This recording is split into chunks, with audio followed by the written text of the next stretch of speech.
Doctor Arun Kumar अरुणिसा hospital काटाटोली Ranchi में एक press वार्ता का आयोजन किया।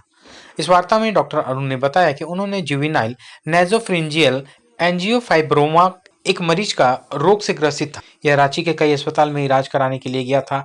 रिम्स में भी इलाज कराने के उद्देश्य से गया था, लेकिन वहां ऑपरेशन नहीं किया। उन्हें सलाह दी गई कि इस बीमारी का इलाज मुंबई और वेल्लोर जैसे बड़े शहरों में संभव है। मरीज के लोग बहुत ही गरीब परिवार से थे, उनके लिए यह संभव नहीं था। डॉक्टर अरुण ने 9 घंटे की सर्जरी से सफलतापूर्वक सीमित साधनों में इसका इलाज किया। देखिए, ये हॉस्पिटल तो मेरे लिए बहुत अच्छा हो, भगवान के बराबर ये डॉक्टर साहब खड़े हो गए। बहुत जगह पर पहले तो रिम्स गए थे, रिम्स में बोला कि भेलोर ले जाओ। उसके बाद डॉक्टर चंद्रकांता के पास गए थे, वो भी बोला कि भेलोर ले जाओ। तो उसके बाद हम भेलोर भी गए। भेलोर गए तो बोला कि हमको पैसा तो लगेगा ही, पर हमको ब्लड भी आपको देना पड़ेगा। हम बोले ब्लड तो हम नहीं दे पाएंगे। उसके बाद तो वो बोला कि तब आप पेशेंट ले जाइए। फिर हम वहाँ से लौट आए। तो उसके बाद इस सर का भी एक फ्रेंड है, हम लोग यहाँ डॉक्टरी करते हैं, वो यहाँ पर एक सिस्टर आई, वो बोला कि हम लोग वहीं पर जा रहे हैं। तो हम बोले ठीक है, आप लोग आगे निकले, उसके बाद हम लोग जाएंगे। तो यहाँ से गई, फिर हम लोग आए तो मेरा बच्चा भी ठीक हो गया। और भेलोर में जितना हमको डिमांड किया था उतना यहाँ से कितना खर्च बताया गया था आपको भेलोर में? भेलोर में करीब 2.5-3 लाख। 2.5-3 लाख रुपये। यहाँ पे कितने में होंगे? यहाँ पे तो लगभग 1.5 लाख से भी नीचे ही होगा। कहाँ से आप लोग? हम सिल्ली पावंडी से हैं। तो अपना नाम परिचय। मेरा नाम अभिमन्यु महतो है और मेरे लड़के का नाम है दिन। ये प्रेस कॉन्फ्रेंस मैंने एंजियोफाइब्रोमा, जिसका पूरा नाम जुवेनाइल नेजोफिरिंजियल एंजियोफाइब्रोमा होता है, उसके सक्सेसफुल ऑपरेशन का बारे में विस्तारपूर्वक जानकारी देने के लिए मैंने यहाँ प्रेस रिलीज रखा है। ये ऑपरेशन, ये जो डिजीज़ होता है जनरली एक ट्यूमर होता है जो कि खून की नली से अटैच होता है और इसका ओरिजिन मेनली ब्रेन से होता है।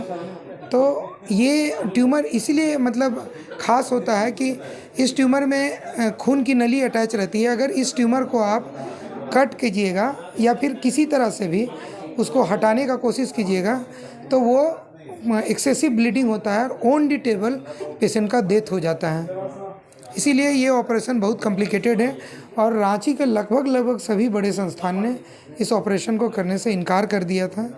इवन यहाँ के जो सरकारी संस्थान रिम्स है वो भी इनकार कर दिया था। जनरली इस चीज़ का ऑपरेशन वेल्लोर में और बेंगलोर और मुंबई जैसे बड़े शहरों में ही पॉसिबल है। झारखंड जैसे शहर में उतना साधन नहीं है कि इस ऑपरेशन को किया जाए, मगर मैंने यहाँ अपने संस्थान में सीमित संसाधन के साथ मैं इस ऑपरेशन का सफलतापूर्वक ऑपरेशन किया हूँ। मैं बता दूं कि इस ऑपरेशन में टोटल मुझे 9 घंटा टाइम लगा है और मैंने सक्सेसफुली इसको ब्रेन का एक पार्ट जिसको स्फेनोपेलेंटाइन और टेरिगोपेलेंटाइन फोसा एंड इंफ्राटेम्पोरल, ये तीनों पार्ट से मैंने इस ट्यूमर को बाहर निकाला है। आज मैं पेशेंट का नेज़ल पैक निकाला हूँ और पेशेंट एकदम फुल्ली स्वस्थ है, अच्छा से सांस ले पा रहा है। इसीलिए मैंने आज प्रेस कॉन्फ्रेंस रखा था। दूसरी बात, मैं ये बात बताना चाहता हूँ कि इस सर्जरी का ऑपरेशन का कॉस्ट लगभग 3 लाख के आसपास, 2.5 से 3 लाख के आसपास बाहर में लगता है, जो कि मैंने बताता हूँ कि 1/3 के आसपास में मैंने उसको सफलतापूर्वक किया हूँ रांची में। पेशेंट अभी ठीक है। मेनली ये डिजीज़ जो होता है जो 10 से 20 साल के यंग चिल्ड्रन को होता है, ये 20 साल के बाद ये डिजीज़ रेयर पाया जाता है।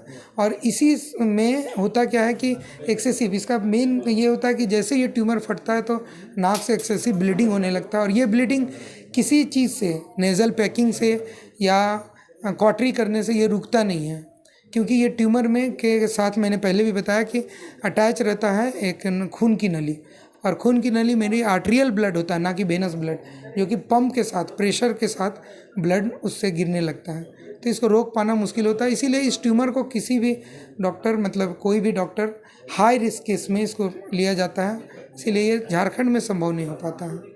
ये डिजीज जिस मरीज को होता है उसका क्या लक्षण होता है? हाँ, ये डिजीज़ जिस मरीज को होता है जनरली तो यंग और मेल को होता है और मेनली इसका होता है नेज़ल ब्लीडिंग, नाक से एपिस्टासिस, रिकरेंट उसका थोड़े दिन में नाक से ब्लीडिंग होगा और वो ब्लीडिंग किसी भी दवा से, किसी भी तरीक़ा से वो रुकता नहीं है।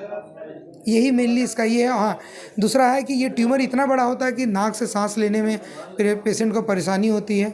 वो सांस नाक से नहीं ले पाता है, मुंह से सांस लेता है। वो अगर चलता है तो तुरंत थक जाता है। ये सब पेशेंट का ये लक्षण होते हैं। ठीक